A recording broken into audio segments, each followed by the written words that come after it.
Halo, Assalamualaikum warahmatullahi wabarakatuh. Perkenalkan nama saya Nurahwati dengan nomor induk mahasiswa 2202010706100.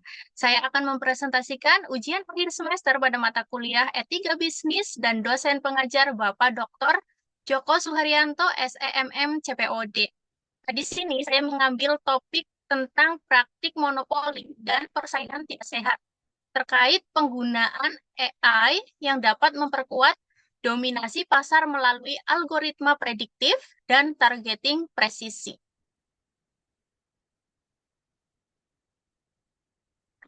Nah, untuk perjalanan transformasi pemasaran tradisional hingga era digital. Strategi pemasaran digital berubah di tengah tekanan AI dan persaingan global. Maksud dari arti tersebut yaitu artikel dengan judul di atas membahas bahwa dengan adanya perubahan pemasaran digital yang ada di Indonesia yang diakibatkan tekanan AI dan persaingan global. Tekankan adaptasi AI untuk personalisasi iklan di tengah biaya melonjak dan konsumen selektif. Desak pelaku usaha bangun branding kuat via kolaborasi seperti IDMC 2026 atau Indonesian Digital Marketing Conference. Ini mencakup isu etika yaitu privasi data dieksploitasi tanpa transparansi yang menyebabkan algoritma diskriminasi harga serta persaingan tidak sehat oleh raksasa data yang tekan UMKM 61% PDB pada tahun 2026. Ini relevan dengan Undang-Undang PDP tahun 2024 yang lambat, erodasi trust konsumen, PHK marketing tradisional, dan oligopoli e-commerce. Dari sektor bisnis yang terdampak, tekanan AI dan persaingan global dalam pemasaran digital mempengaruhi sektor bisnis di Indonesia, terutama yang bergantung pada data konsumen dan iklan konsumen, iklan online. Salah satu yang paling terdampak adalah startup digital dan UMKM. Di sini yang paling rentan adalah startup digital karena persaingan global yang ketat, di mana AI jadi kebutuhan untuk bertahan dengan lonjakan biaya iklan, membuat 70% startup gagal scale tanpa tools AI seperti marketing otomatik atau CDP. Sedangkan untuk UMKM sendiri, 61% kontribusi PDB, Indonesia kesulitan adopsi karena kurangnya infrastruktur data, kalah bersaing dengan korporas yang menggunakan AI untuk iklan real time dan konten otomatis. Yang menggunakan AI untuk iklan real time dan konten otomatis di Cikarang dan Jawa Barat sendiri, UMKM manufaktur atau retail lokal hadapi tekanan impor al-driven, kurangi daya saing ekspor. Resiko yang diterima berupa konsolidasi pasar, hilangnya inovasi grassroots. Isu etika bisnis yang terjadi, yaitu satu munculnya praktik monopoli saat perusahaan besar menggunakan AI untuk dinamik pricing diskriminatif atau rekomendasi menguasai data konsumen, menekan kompetitor kecil keluar dari pasar.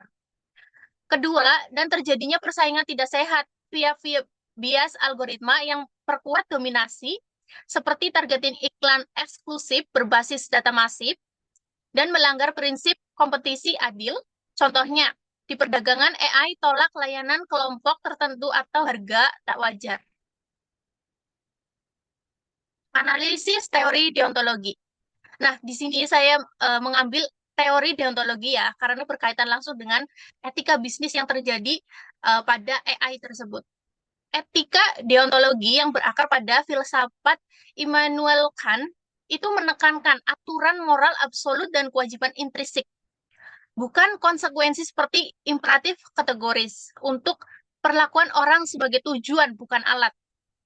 Dalam konteks AI, pemasaran perusahaan memiliki kewajiban mutlak untuk transparansi algoritma, Konsumen berhak tahu bagaimana data mereka diproses untuk dynamic pricing atau targeting, meski mengurangi profitabilitas, manipulasi data, pelatihan yang bias untuk kuasai pasar, melanggar hak otonomi individu.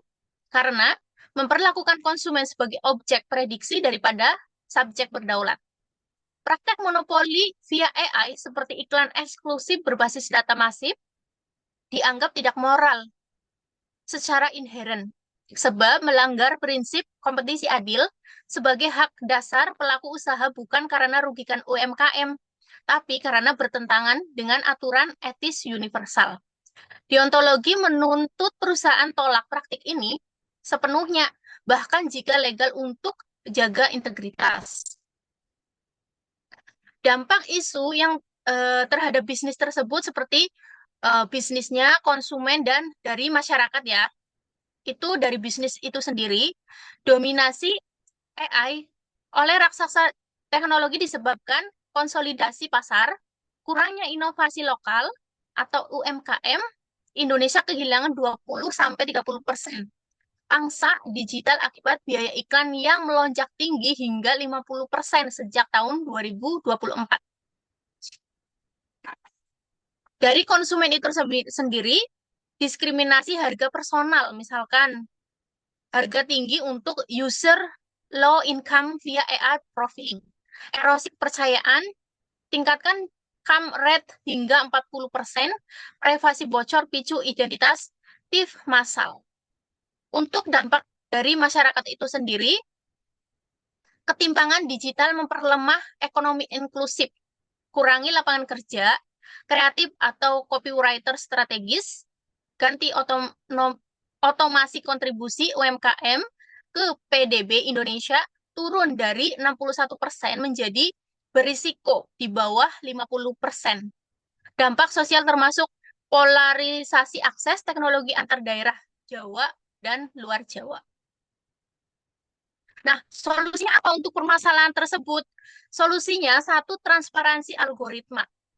Contohnya, perusahaan wajib publikasikan algoritma logika AI secara terbuka, termasuk data pelatihan, kriteria dynamic pricing, dan targeting iklan melalui AI ethic disclosure tahunan yang diverifikasi independen. Hak akses data konsumen. Berikan konsumen hak mutlak akses, koreksi, dan hapus data profil AI real-time via dashboard pribadi. Patuhi prinsip treat others as an not means bisnis, tolak praktik targeting rahasia meski untungkan profil, ganti dengan komunikasi jujur. Yang ketiga, membentuk komite etika internal independen. Maksudnya bentuk komite etika internal independen itu dilakukan audit bulanan algoritma untuk deteksi bias atau monopoli data dengan sanksi moral, contohnya bukan hanya finansial.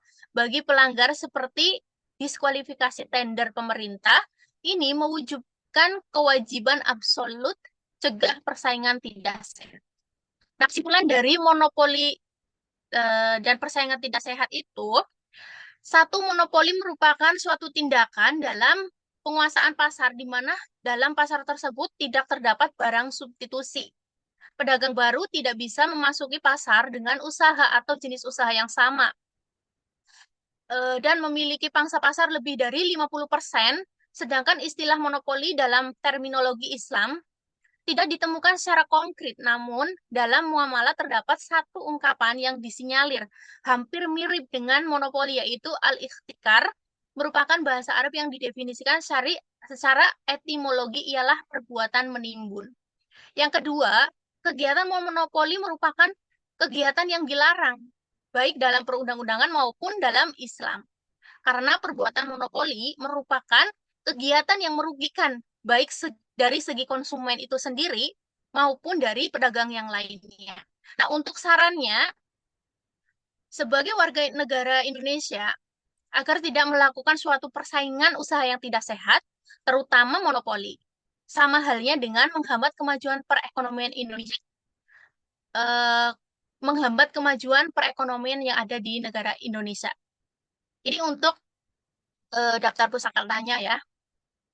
Demikian presentasi saya pada mata kuliah Etika Bisnis. Kurang lebihnya mohon maaf. Wassalamualaikum warahmatullahi wabarakatuh. Terima kasih.